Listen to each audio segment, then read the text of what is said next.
Las prácticas sociales en las relaciones culturales de la economía. Primera parte. Doctor Ricardo Contreras Soto, Universidad Pedagógica Nacional Celaya, Universidad Latina de México. Bueno, pues este tema que vamos a abordar ahora tiene que ver principalmente con la crítica a la economía, ¿no? Que quiere ser ahistórica, que quiere ser autocontenida, cuando se está olvidando algo muy importante que ya señalaba Bourdieu, que son los procesos sociales. Los procesos sociales que se van dando en las relaciones culturales, en las prácticas sociales, en la economía. Y entonces por eso para nosotros es importante abordar este tema, que es fundamental para la comprensión de las dimensiones que han estado ausentes en los estudios económicos, entre comillas. Bueno, vamos a iniciar que por las prácticas sociales, donde se realizan. ¿Qué son las prácticas sociales? Las prácticas sociales son todas las actividades que realizan las personas en una sociedad determinada. Todo tipo de prácticas, todo tipo de actividades es lo que son las prácticas sociales, que va desde lo laboral o el conjunto de actividades de la vida cotidiana, de la vida festiva, en lo lúdico, etcétera. Entonces no solamente tiene que ver con las profesiones, no solamente tiene que ver con los trabajos, las prácticas sociales tienen que ver con más ámbitos y más otras formas de actividades que se realizan en una sociedad. Esto implica conocimientos. Por ejemplo, en el caso de las prácticas sociales laborales, pues requiere de conocimientos, de habilidades, de valores, de saberes, de actitudes. Bueno, también andar en bicicleta, nadar, rapear, etcétera, se requiere de ciertos conocimientos, de ciertos valores, de ciertos saberes, de ciertas actitudes, ¿no? Y hay niveles de dedicación en las cosas de estas prácticas sociales. Entonces hay dedicación, hay niveles de profundidad de conocimiento. Se da cuenta cuando hay dominio o cuando no hay mucho dominio, cuando hay expertos o inexpertos en la actividad. Entonces, esto es importante señalar. Las prácticas sociales se dan como una praxis, que es, bueno, es una actividad que se identifica socialmente. ¿Qué está haciendo el hombre? Está corriendo. ¿Qué está haciendo el hombre o la mujer? Ah, está atendiendo la salud. Ah, está dándole de comer a sus hijos. Entonces, todas las actividades se identifican socialmente y tiene un sentido social de vida, porque a través de la práctica, a través de la actividad, pues decimos si es importante o no es importante la persona en términos de que se valora, pues que está ayudando para hacer ciertas cosas en la vida, en la sociedad, en la cultura, en la economía, en la ecología. Implica formas de expresión, realización, involucramiento, creación, etcétera, de trabajo o de otras actividades. Entonces se dice, bueno, pues este cuate es creativo, este cuate, esta persona logra plasmar lo que quiere o si es un mueblero, hace bien su trabajo. Entonces las actividades se realizan en la sociedad, se transforma a la persona a través de la praxis y también a través de la praxis, a través de la práctica social, se transforma al grupo que pertenece y a la sociedad, indudablemente. Entonces, es una actividad que no solamente es hacia afuera y que tiene que ver con su existencia, sino también la retroalimenta hacia adentro, la va haciendo más madura, la va haciendo más capaz, le va dotando de más conocimientos, la va facultando a que haga más cosas, a que lo haga con mayor dominio, con mayor habilidad. Pero no solamente eso, sino no solamente es el conocimiento, no solamente es la actividad, sí tiene que estar de alguna forma en actividades reflexivas, porque también hay prácticas que no son muy sanas, ¿no? O no son, sí, no son muy sanas, como el caso del trabajo por la repetición, sí, el trabajo que ha estado de manera mecánica y que no ayuda y además está obligado a. Entonces, ese tipo de praxis no es sano, no sirve socialmente, ¿no? Bueno, ahora queremos señalar la cuestión de la valorización social, ¿no? y sí, y se va dando jerarquía. Esto mucha gente lo mete solamente a la mente del sujeto y a aspectos psicologicistas o aspectos nada más de la cabeza y no, no, no. Hay articulaciones que se dan con las emociones, con los sentimientos, con los afectos, con las percepciones en la actividad y a través de esa interacción va conociendo el no yo, lo otro que es externo a él y en esa interacción también lo social va determinando la forma de percibir, la forma de sentir los sentimientos, la forma de hacer las cuestiones afectivas o repulsivas según el caso. Entonces eso es bien importante que lo ubiquemos dentro de la cultura, no del sujeto propio per se. Y las prácticas sociales junto a los actores sociales se van dando a través de acciones, de representaciones. Bueno, ya dijimos, la práctica social es un conjunto de acciones que te permite ir configurando a la vez representaciones sociales, no son individuales solamente, interviene esta interacción de la sociedad y va incorporando un elemento importante que llama Bourdieu el hábitus, ¿no? De cómo se va incorporando ciertas actividades a ciertas formas de ser, a ciertos repertorios que se van incorporando por parte del sujeto a través de la práctica y que no vayamos viendo que esos hábitos son grupales o de clase, según el caso, por ejemplo, grupales para el caso de los trabajadores de electricidad, pues tienen una serie de conocimientos sobre la electricidad, el manejo de los cables, subir a los postes, etcétera, etcétera, son los hábitos. Y es interesante como este grupo de conocimientos, de habilidades, de prácticas que se van incorporando en el sujeto y que también hace que se actúe de una manera u otra. También están los hábitos de clase, donde están las cuestiones de distinción, de lo que es propio, de lo que no les gusta, de ese mundo diferenciado, de esa división social y esa manera dividida de ver las cosas, ¿no? Bueno, están los márgenes de acción y representación. Habrá gente que, pues, el ámbito, pero no depende del sujeto, es de las relaciones sociales, los márgenes de acción y representación a través de los hábitos, pues les va permitiendo poder explicar, poder representar, poder entender, poder actuar en ciertas cuestiones y en otras no. Y esto tiene que ver con acervos, ya cuando están constituidos socialmente, pues son los acervos que se van dando. ¿Qué son los acervos? Son los acervos culturales, ¿no? Entonces, sí, por ejemplo, casi todo el mundo ahora maneja el teléfono, ya es parte del acervo. Hace tiempo, en un país periférico como en México, no era muy común, y al contrario, demasiado extraño. Y esto también va generando trayectorias diferenciadas entre los distintos actores sociales. Están las cuestiones de la relación de las prácticas sociales con su naturaleza.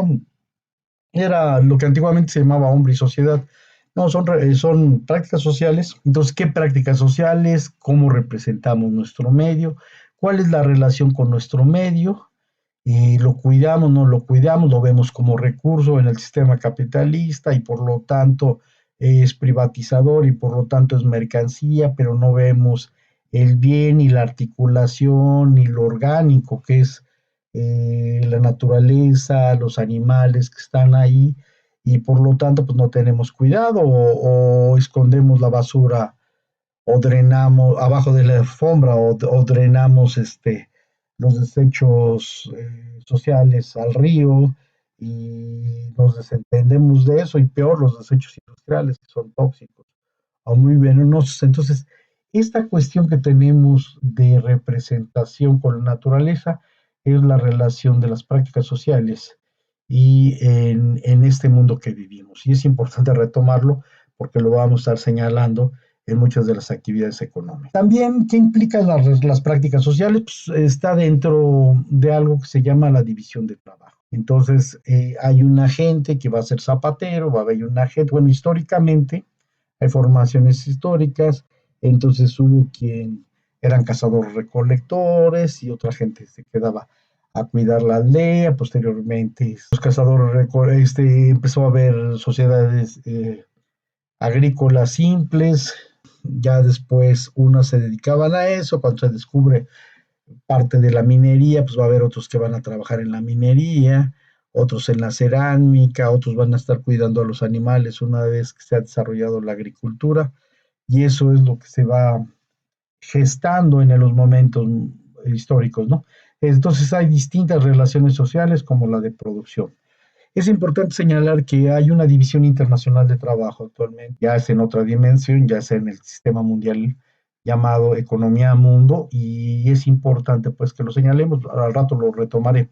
Entonces está la cuestión histórica sobre los modos de producción o las formaciones sociales que son importantes. Entonces hay una división social de trabajo y de las relaciones sociales que se dan y que son importantes, esas relaciones sociales al interno de la organización, estas redes de relaciones sociales que van a ser determinantes, porque tiene que ver con los dueños de los medios de producción y con los dueños y con la gente que no tiene los recursos, y cómo se dan los procesos de reproducción en estas sociedades de clase, principalmente, ¿no?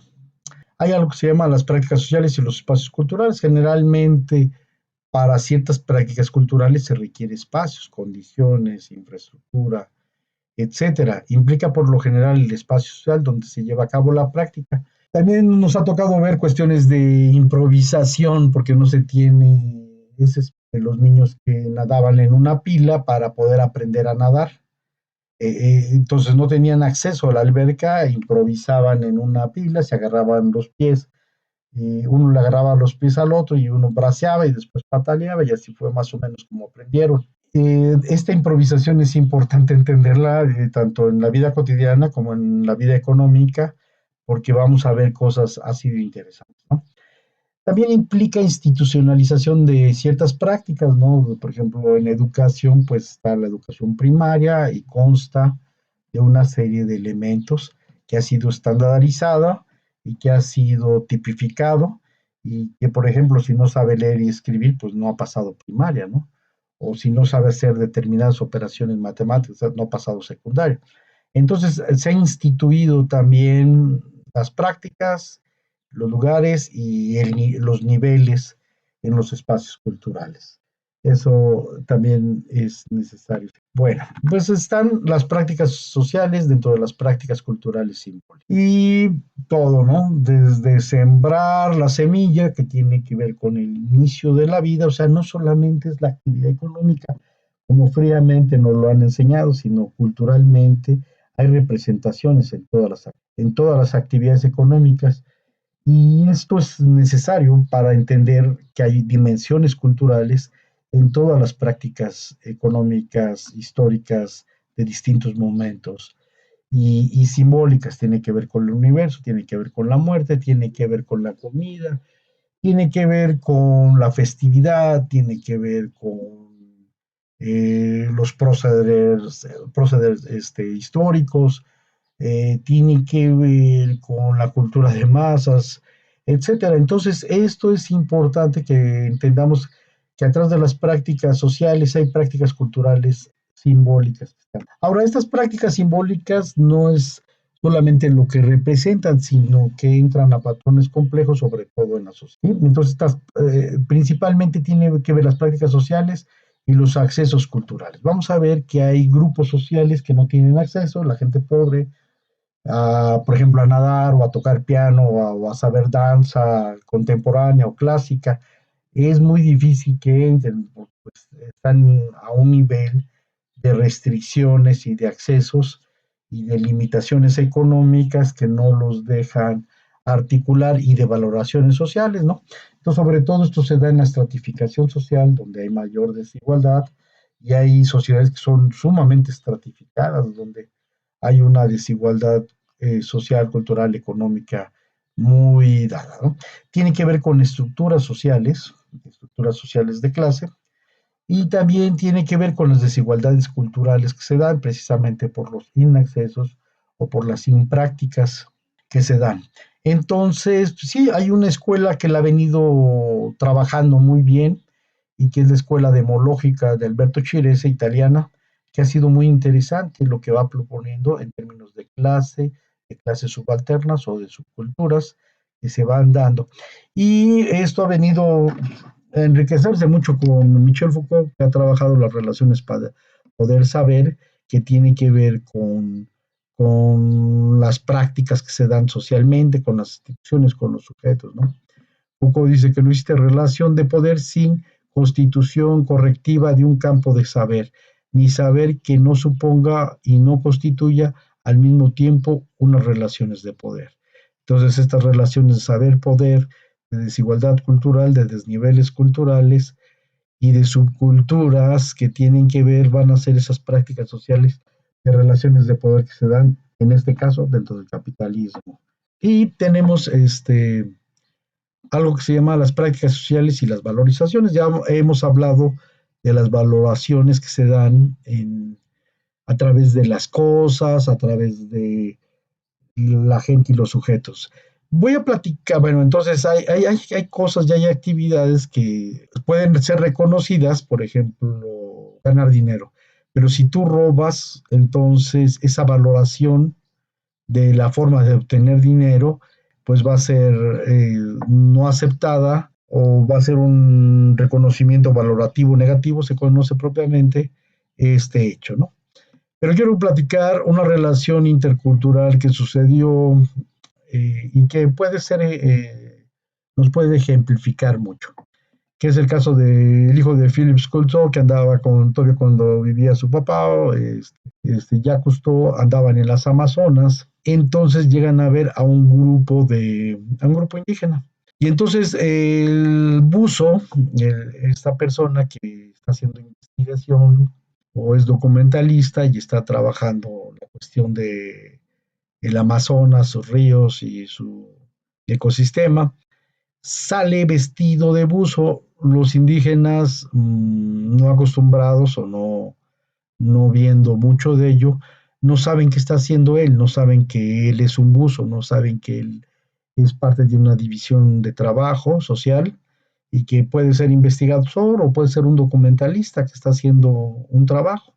Entonces él sale el hijo de Cousteau sale con su traje de buzo, no sabe que es una escafaldra, no sabe que es un tanque de oxígeno, que bien que trae atrás, no saben ellos qué es medir la presión, y entonces no se explican en ese momento todo lo que representa él, y después llega un avión, un hidroplano, y tampoco lo explican en términos pues, de qué representa o cómo debe de entenderse.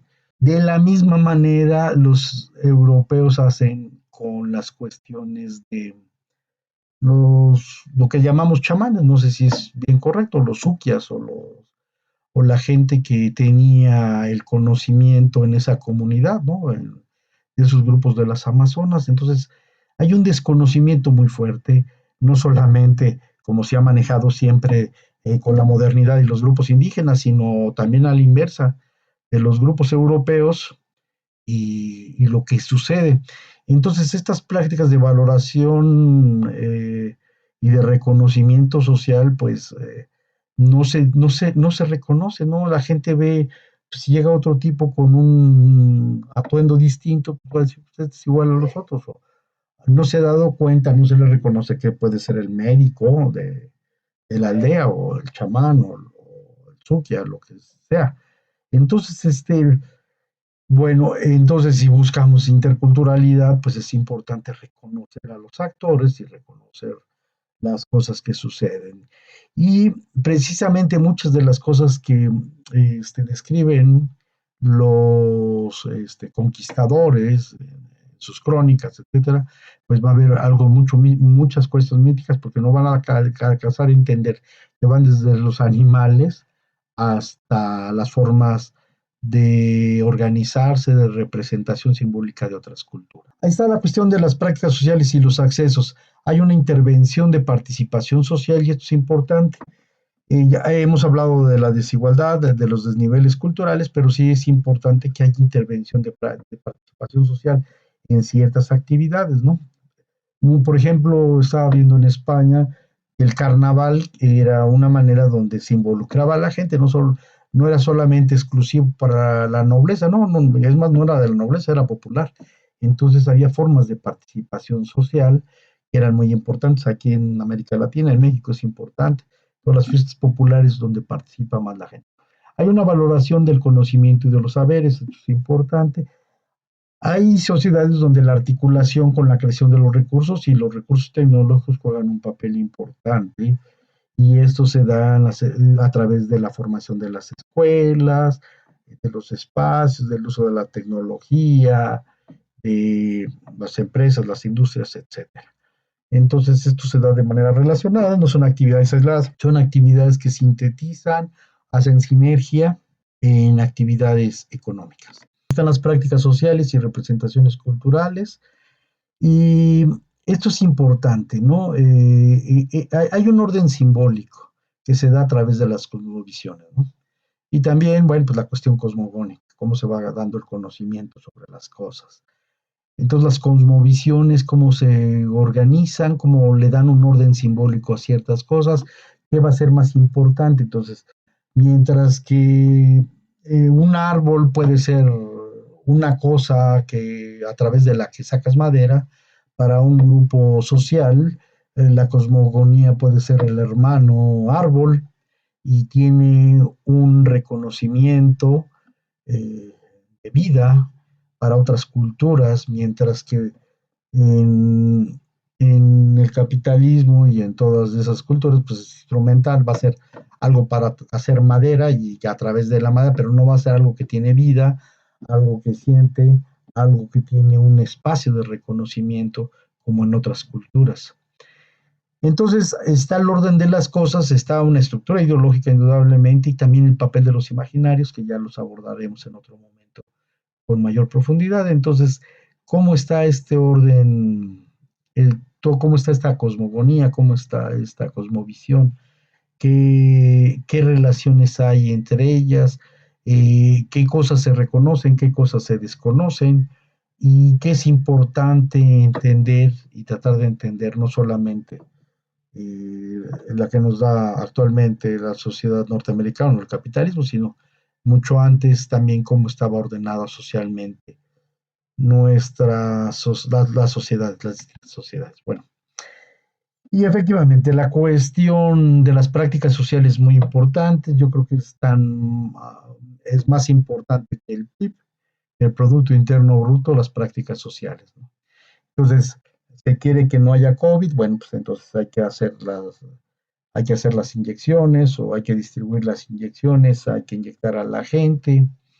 Estas prácticas sociales, no queremos que haya analfabetismo, pues entonces, o rezago educativo, es decir, que no tengan solamente abajo de los niveles necesarios de primaria y secundaria, pues entonces hay que fomentar las escuelas, hay que fomentar las escuelas de artes y oficios, incorporando las cuestiones de conocimiento necesarios, básicos, para que puedan hablar, darse a entender, comunicarse y demás. Pero no hay que quedarnos ahí. Si también se queremos aspirar a cosas de conocer el mar y desarrollar mar, pues entonces necesitamos escuelas que tienen que ver con el océano, con el mar, tenemos que ver con el cielo, tenemos que ver. Y bueno, pero aquí, bueno, pues aquí vemos, son dos ejemplos de dos imperios.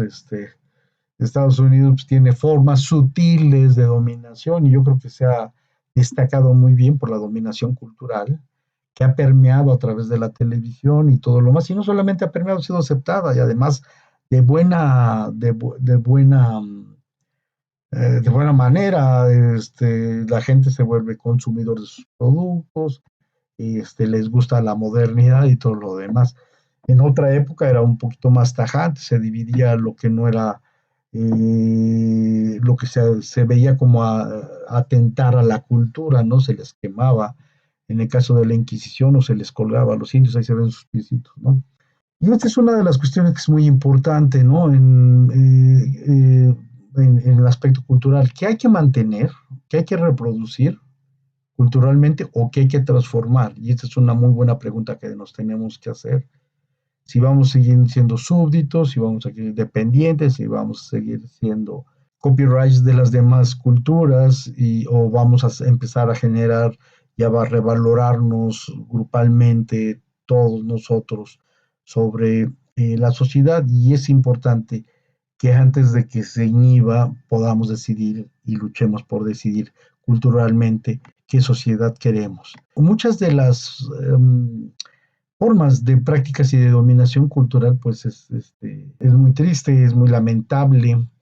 Este dibujo se me hace muy demasiado importante porque nos representa cómo, no sé si están barriendo o quemando los padres la otra cultura y se queman, todos los acervos, todos los saberes de esa cultura se empiezan a demonizar, a criticar, a amenazar a esas culturas y todos sus vastos saberes, ¡pum!, a desaparecerlos. Entonces, en las relaciones culturales hemos visto etnocidios, que ha sido propiamente cómo se matan las culturas. A veces los grupos, y es una forma fácil, como lo hacían los ingleses, o no sé si los franceses, los ingleses sí lo hacían, llegaban a matar gente, o a través de formas, por ejemplo, como el delatar, los padres ponían a que los mismos indígenas delataran a los brujos, ¿no? A los chamanes que estaban haciendo sus prácticas y todo lo más. Entonces utilizaron estas formas. También está la cuestión de inhibir. Inhibir es cohibir, es evitar que estas prácticas se hicieran, se castigaban fuertemente, o por la vía contraria se exhibían y se exhibían como ridículas. Entonces la exhibición también como un mecanismo, como un dispositivo cultural que permitía una forma, ¿no? Y también la cuestión de la interpretación dominante, porque pudo haber sido muy rica, pero el estigma de verlo mal, de verlo jodido, de verlo menos, de verlo y de transformarlo, ridiculizarlo, burlarse de ello, entonces esa es la cuestión. Entonces puede que exista la figura simbólica, pero la reinterpretación dominante y que principalmente era degradar, ridiculizar, existía.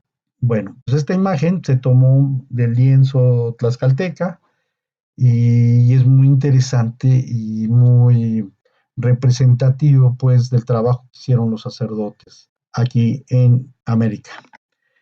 Bueno, fíjense que no hay que olvidar que las cuestiones culturales también hay demandas sociales, ¿no?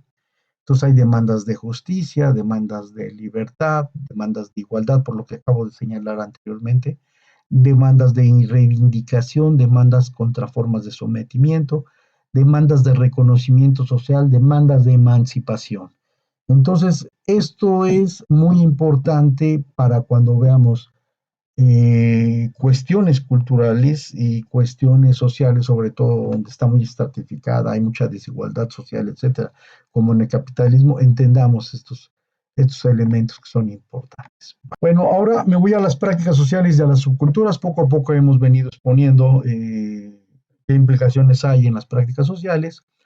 Y bueno, ahorita voy a hablar de los artesanos indígenas que han trabajado en una división étnica de trabajo, rescataron las cuestiones que llamamos nosotros artesanías y que en ese espacio se han venido desarrollando su creatividad, transmitiendo su patrimonio cultural sobre lo que se sabe, lo que se da, desarrollando culturas laborales que aparte del campo, del trabajo agrícola, que no es exclusivo de ellos, pero que sí es importante que muchos de ellos lo tienen, los saberes, las técnicas y las cosmovisiones que hay, y eso que viene a enriquecer bastante la mirada de las cosas, los imaginarios, las posibilidades de vida, la relación con la naturaleza.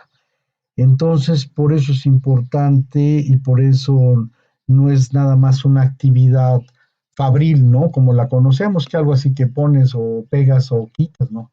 Hay otras cosas que señalan estas identidades.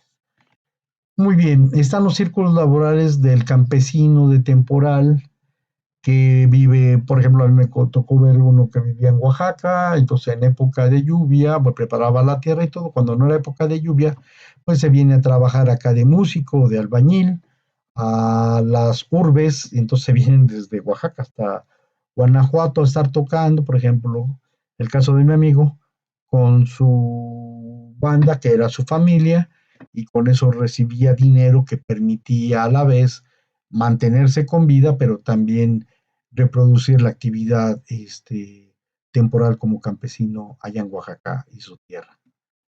Bueno, está también algo a nivel internacional. Estudié migración y encontramos que hay algo que se llama la División Internacional de Trabajo, donde los migrantes mexicanos en Estados Unidos pues trabajan principalmente en la construcción, trabajan cuidando personas, son vendedores minoristas, algunos y varios ya al principio, desde los primeros programas pues, en el campo, porque desde la Segunda Guerra Mundial, con el programa Bracero y anteriormente, pues necesitaban mano de obra que trabajara el campo y para eso se llevaban a los campesinos mexicanos para ayudarlos. Entonces esto hay que trabajarlo bien en los circuitos laborales, por ejemplo, donde entran los mexicanos en el mercado laboral de Estados Unidos, las prácticas sociales y la división internacional de trabajo que hay que entender. Bueno, no distante a lo que acabo de explicar, este cuadro, no sé si lo alcancen a ver, pero tiene que ver con en qué sectores se encuentran las relaciones de alteridad que encontraron los migrantes mexicanos en Estados Unidos. Esto lo sacamos en un estudio y bueno, pues encontramos que los alemanes principalmente están en el sector terciario y secundario, los árabes en el sector primario muy pocos, en el sector secundario mayormente. Los australianos están en el sector secundario, eh, los brasileños están en el sector terciario de comercio y servicios. Los chinos están pocos en el campo, la mayoría en el sector comercio y servicios, en Estados Unidos, de acuerdo a los testimonios mexicanos, y en el sector secundario estaba otra parte. Entonces, lo que aquí mostramos y demostramos es en dónde estaba la mayoría de la alteridad, que no son los grupos norteamericanos, en qué actividades, de acuerdo a la experiencia de los mexicanos. Y bueno, esto es lo que es la División Internacional del Trabajo, en donde se inserta. Ahora, no es automático, no por ser chino te vas al sector secundario y terciario, no.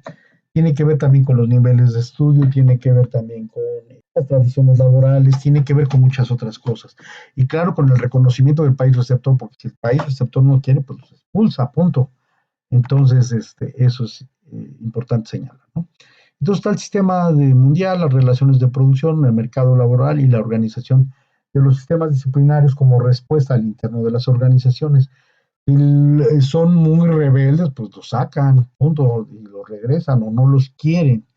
Y yo creo que hay esa historia en Estados Unidos, no sé si está escrita o no está escrita, donde a ciertos grupos, por ejemplo, después del bombardeo de las Torres Gemelas, ya no querían con los países árabes nada, ¿sí? Y con este grupo del Oriente, principalmente árabe, y no querían nada en el mercado laboral. Bueno, y quiero señalar que al interno de las actividades económicas hay subculturas y se van dando entre las identidades culturales que tienen que ver hegemónicas, por llamarlas de alguna manera, y las subculturas, ¿no? Que llegan a trabajar ahí, cómo se dan al interno de las organizaciones, la división técnica de trabajo, ¿no? Los que van a hacer la chamba y los que van a hacer la toma de decisiones, o los que van a hacer este, las proyecciones administrativas, gerenciales, ¿no? Entonces, la rivalidad interidentitaria se va dando no solamente en Estados Unidos, no solamente están los mexicanos, sino están los guatemaltecos, los hondureños, los brasileños, los costarricenses. Y entonces, ¿cómo se dan las rivalidades laborales en estructura de organización y cómo se van dando las fuerzas, su permanencia? Indudablemente tiene que ver con la cuestión laboral de manera ideológica, pero también cómo se dan los conflictos. Bueno, hasta aquí esta parte que tenemos que ver de las prácticas sociales en relación a las relaciones culturales con la economía, y no es tangencial, van a ver que va a ser sustancial en muchas de las actividades para que se entienda. Bueno, eso es todo.